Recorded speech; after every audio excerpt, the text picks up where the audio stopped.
Hello everyone. In the previous topic, we have already discussed the types of mixtures, that is true solution, suspension and colloids. So now we're going to discuss them briefly. First of all, we will talk about solutions.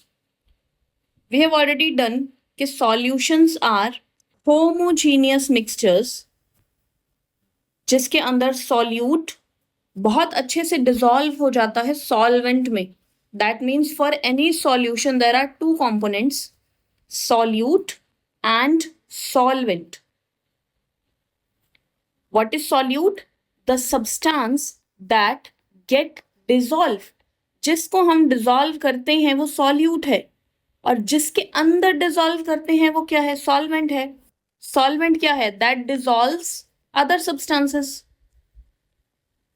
For example, if I'm talking about sugar in water, you are going to add sugar in water. तो substance यहाँ पे sugar क्या है? Sugar वो substance है जो जाके dissolve होगा, तो शुगर इज सॉल्यूट.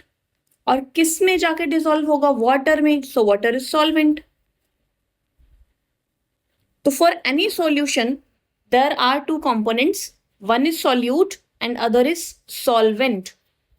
सॉल्यूट को आइडेंटिफाई करने का एक तरीका और भी है कि solute is always present in small amount and solvent is always present in large amount. So यहाँ पे देखिए sugar in water, तो whenever you are making a sugar solution, obviously sugar के particles कम ही होंगे और water ही ज्यादा होगा.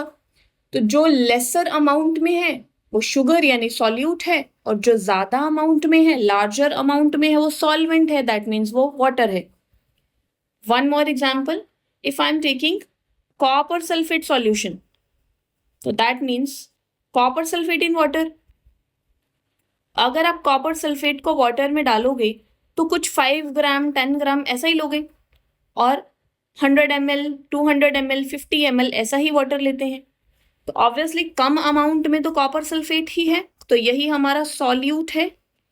और ज्यादा अमाउंट में वाटर है तो ये हमारा सॉल्वेंट है. दैट मीन्स हमें ये समझ में आया, for any solution there must be two components present, solute and solvent. ज्यादा भी हो सकते हैं. अगर कोई बोले कि मैम हमने लेमनेड बनाया है, उसमें सॉल्ट भी डाला है, शुगर भी डाला है, वाटर भी डाला है, तो वो भी सॉल्यूशन है. But here we are discussing only two components. तो अगर हम सिर्फ टू ही कंपोनेंट्स की बात कर रहे हैं तो it is binary solution. Right now we are only discussing binary solution. Bi means which have only two components, one solute and other solvent. The next and most important topic is concentration of a solution. It is very important to describe the concentration. Concentration means कि आपने कितना solute कितने solvent में डाला है. It is very important. For example, while preparing ORS solution, आपने सुना होगा ORS, oral rehydration solution. Whenever in summers our bodies get dehydrated, तो उस टाइम पे हमें ORS चाहिए होता है. हमारी बॉडी को right proportion of solute and solvent चाहिए. ORS के अंदर सबको पता है सॉल्ट है, शुगर है, वाटर है, बट इनका एक फिक्स्ड कॉन्सेंट्रेशन है. ऐसा नहीं है कि आपने कितना मर्जी सॉल्ट डाल दिया, कितना मर्जी शुगर डाल दिया. Yes, you can add any amount of water and any amount of salt and sugar, but फिर वो ORS नहीं बनेगा ना. ORS के लिए तो एक फिक्स्ड प्रोपोर्शन ही चाहिए कि इतना ही सोल्ट होना चाहिए, इतना ही शुगर होना चाहिए, इतना ही वाटर होना चाहिए. इसका मतलब every solution is formed at a particular concentration. Particular concentration पे बनता है. ऐसा नहीं है कि कितना मर्जी कुछ भी ऐड कर दिया.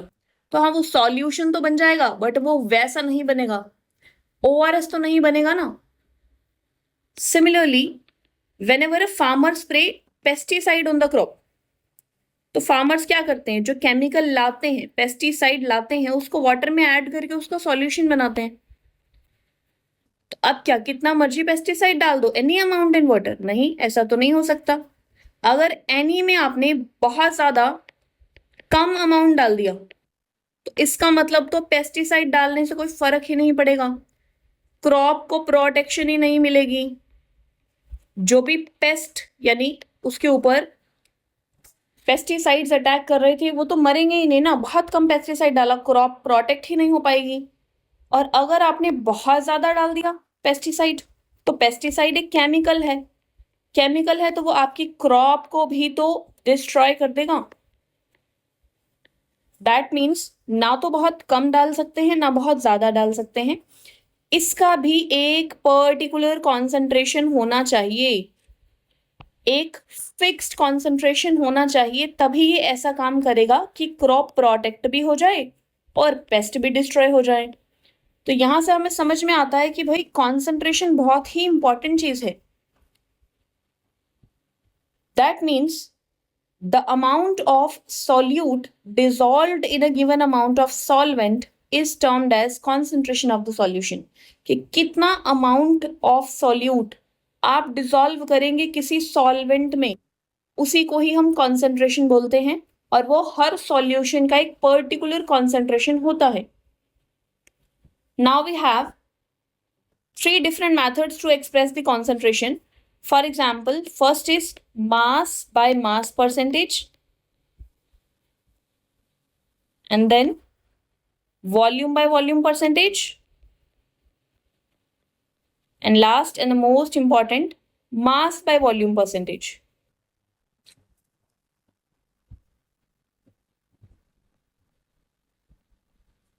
We have same formula for all these. For mass and mass percentage, our formula is mass of solute divides by mass of solution multiplied by 100. अगर हम वॉल्यूम और वॉल्यूम को कंपेयर करेंगे तो हम लिखेंगे volume of solute out of volume of solution and multiplied by 100. If you are asking for mass by volume तो हम लिखेंगे mass of solute out of volume of solution into 100. So depend कि अगर आपको मास बाय मास पूछा है तो हम मास का मास से ही कंपैरिजन करेंगे, वॉल्यूम बाय वॉल्यूम है तो वॉल्यूम को वॉल्यूम से कंपैरिजन करेंगे, मास बाय वॉल्यूम है तो मास का वॉल्यूम से कंपैरिजन करेंगे। बट यहाँ पे एक चीज हमें ध्यान रखना है कि हमेशा सॉल्यूट का ही कंपैरिजन करना है पूरे सॉल्यूशन से, ना कि सॉल्वेंट से। Volume of solute in total solution, mass of solute in total solution. So we are comparing solute in a solution. Let's try a question. In the concentration terms, first type of question is mass by mass percentage. See the example number 5.1 in your books.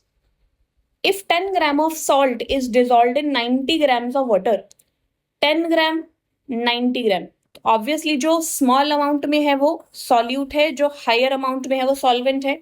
तो 10 ग्राम कम है तो यही हमारा solute हुआ, 90 ज्यादा है तो ये हमारा सॉल्वेंट हुआ।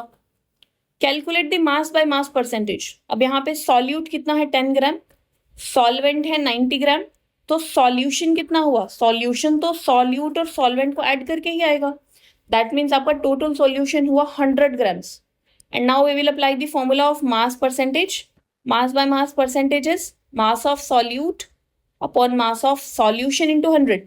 तो solute was 10, solution was 100 and multiplied by 100 because हम percentage calculate कर रहे हैं, तो indirect ये बन गया 10% mass by mass.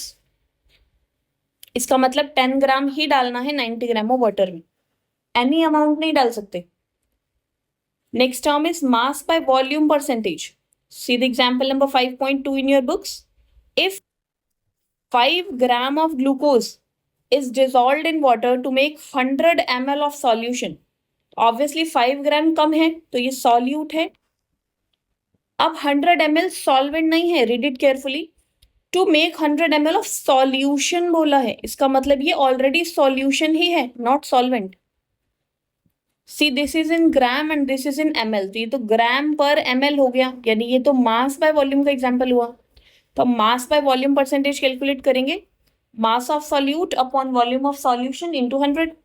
सॉल्यूट का मास है 5 ग्राम एंड वॉल्यूम है 100 ml, तो सॉल्व करेंगे you will get 5% mass by volume. And the last one volume by volume. Sidhi example number 5.3, अब हम वॉल्यूम को वॉल्यूम से कंपेयर करेंगे. If 1 ml of a liquid pesticide is mixed with sufficient amount of water to form 100 ml of pesticide spray, तो हमें volume में volume percentage calculate करना है. 1 ml स्मॉल अमाउंट है तो ये सॉल्यूट हुआ. 100 ml का स्प्रे बना दिया तो 100 ml का सॉल्यूशन ही बन गया ना. दिस इज नॉट सॉल्वेंट, तो this is mass of solution. So solute is 1 ml, solution is 100 ml. And what is the formula? Volume of solute over volume of solution. तो solute था 1 ml and solution है 100 ml multiplied by 100 because हम percentage calculate कर रहे हैं. तो this is 1% volume by volume. I hope all these type of numericals are clear to you. And for your practice, here we have pause and ponder. You can try the question number 1, 2 and 3. And the solutions we will discuss in the next class. Thank you so much for watching.